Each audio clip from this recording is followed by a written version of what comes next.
The biggest debate about the Blades of Chaos is if all the blades that Kratos used in the series are same or different, but nobody really talks about the origin of the blades. Where did they even come from exactly? Today I will talk about the Blades of Chaos, Exile and Athena, and also their origins. Starting off with the Blades of Chaos, we know that they were forged in the foulest depths of Hades. Blades of Chaos, forged in the foulest depths of Hades. But that's about it. We don't know anything else about them other than where they were created and who they were created for exactly. Many people just think that the blades were created by Hephaestus for Ares since he was the god of war, or that Ares had the blades specifically made for Kratos. But I think that there is a completely different narrative to the blades' origin than this. I do believe that the blades were created by Hephaestus on command of Ares, but they weren't made for Kratos nor for Ares' personal collection. As we know, Ares had been looking for the marked warrior to conquer Olympus ever since he learned about the prophecy. We even see the mural about the marked warrior in Pandora's temple, but we never really hear the full prophecy. We just know the prophecy exists, but we never actually heard it ourselves. All we ever heard about the prophecy was in this cutscene where Gaia says it. After the great war with the Titans, the Oracle had foretold the demise of the Olympian gods and the destruction of Olympus.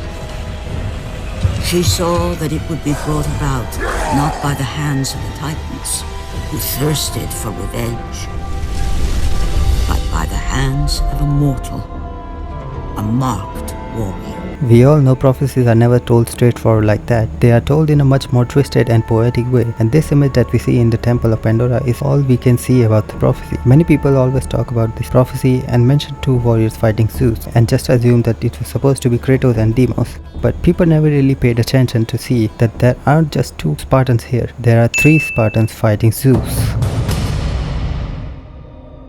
So, if the other Spartan was supposed to be Deimos, then who is the third Spartan supposed to be? Let's just throw Deimos out of the picture and assume that this Spartan is Kratos. Greek, nigga! And the other two Spartans don't symbolize any human or titan. They symbolize the weapon of the marked warrior, meaning the two Spartans that we see are not Deimos or the Titans. The Spartans symbolize Kratos' iconic weapon, the blades. Now, we haven't heard the prophecy ourselves, but I assume it goes something like this.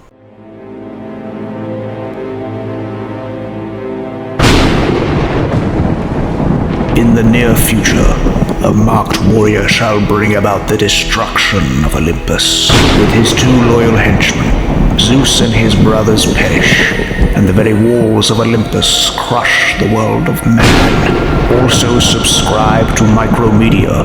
That's like totally part of the prophecy too. It is safe to assume that Ares figured out the two loyal henchmen were not supposed to be people, but something else. And to test that theory, he had the Blades of Chaos made, just as the prophecy said, to accompany the marked warrior.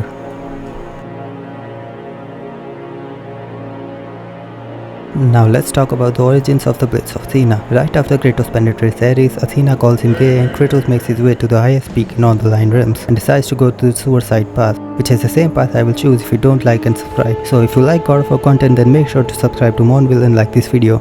Anyway, Athena stops Kratos and gives him her blades, the exact same blade but blue. Now before we talk about the origins of the Blades of Athena, let me tell you guys about a key detail. Before, when Kratos had the Blades of Chaos, the blades were always related to the gods in one way or another.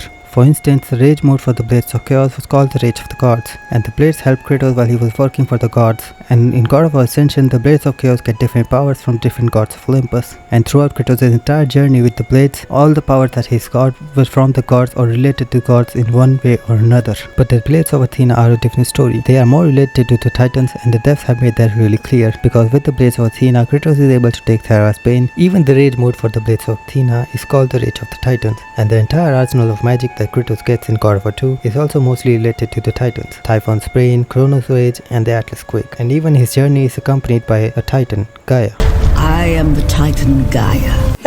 The Blades of Athena are blue in God of War Ghost of Sparta and the beginning of God of War 2, but after Kratos drains their power into the Blades of Olympus, if you upgrade them again, they turn red. Why does that color change happen, you might ask? It's because I assume the blades are made from the body of a dead Titan. The reason I think that is because most Titans in the God of War series are associated with rock, and when upgrading the Blades of Athena in God of War 2, they also turn more rocky, resembling some of the many Titans that we see in God of War. The only more human-like titans that we see in God of War are Kronos and Prometheus. Almost all the other titans that we see are rocky, so the blades being more rocky and being more associated with the titans just make me believe that it is implied that they are more related to a titan. The reason they change color is because Athena has put her power into the blades to sustain the power of the titans, hence why the blue color. But when Kratos gives his power to the blade of Olympus, Athena's power go inside the blade, finally freeing the titans stuck inside the blade, allowing the blades to turn their original color. And after the titans have abandoned Kratos, the blades of Athena broke completely, not because of the river Styx, but because the titans had abandoned Kratos. As for the Blades of Exile's origin, they don't have any origin story behind them. We know nothing about them at all other than the fact that the Blades of Exile house the spirits of the dead Spartans, as mentioned by Captain Cuba's crush herself. The Blades of Exile will serve you well, Kratos, them to call forth the spirits of your exiled Spartan brothers.